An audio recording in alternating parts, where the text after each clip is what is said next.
যখন খাওয়া দাওয়ার সময় মাছের কাঁটা কিছু বুঝে ওঠার আগেই গলায় এসে লাগে, তখন যদি আগেই জানা থাকে যে আটকে যাওয়া কাঁটাটাকে কিভাবে দ্রুত বের করবেন, তাহলে আর কাঁটায় ভর্তি গলা নিয়ে বাড়তি ভোগান্তিতে পড়তে হবে না।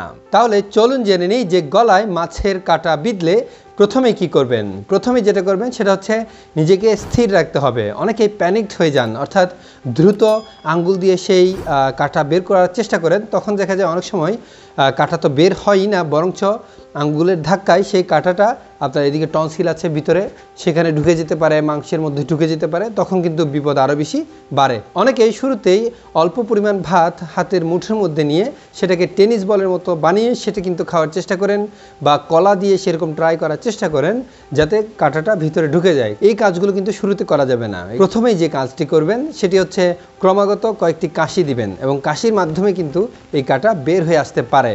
অনেক সময় দেখা যায় তারপরেও কাঁটা বের হয়ে আসছে না। সেই ক্ষেত্রে আপনি 2 নম্বরে যেটা করতে পারেন সেটা হচ্ছে গড়গড়া করতে পারেন। আপনি যদি কয়েকবার গড়গড়া করেন সেক্ষেত্রে কিন্তু কাঁটাটা বের হয়ে আসতে পারে কিংবা ভিতরে ঢুকে যেতে পারে, অর্থাৎ পেটের মধ্যে ঢুকে গেলে কিন্তু কোনো সমস্যা নেই। 3 নম্বরে যেটা করতে পারেন সেটা হচ্ছে আপনি কাঁটাটাকে আয়নার মধ্যে দেখতে পারেন কতটুকু বড়। যদি মাঝারি সাইজের হয় বা একটু বড় সাইজের হয়, এবং সেটা যদি একেবারে সামনের দিকে হয় কাঁটাটা, সেক্ষেত্রে কিন্তু অনেক সময় ফোর্সেপ দিয়ে বের করে আনা যায়। সেক্ষেত্রে আপনি নিজে করবেন না, আপনার আশেপাশে যিনি আছেন ওনাকে বলবেন যে বাসায় যদি ফোর্সেপ থাকে সেই ফোর্সেপ দিয়ে হালকা করে ধরে যাতে নিয়ে আসেন। তারপরেও যদি কাঁটা সরানো সম্ভব না হয় সেই ক্ষেত্রে কিছু ঘরোয়া পদ্ধতি অ্যাপ্লাই করতে পারেন, যেটা শুরুতেই বলেছি যে শুরুতে করবেন না। অর্থাৎ কিছু পরিমাণ ভাত হাতের মুঠোয় নিয়ে সেটাকে যতটুকু আপনি গিলতে পারেন ততটুকু করে কিন্তু আপনি গিলার চেষ্টা করবেন।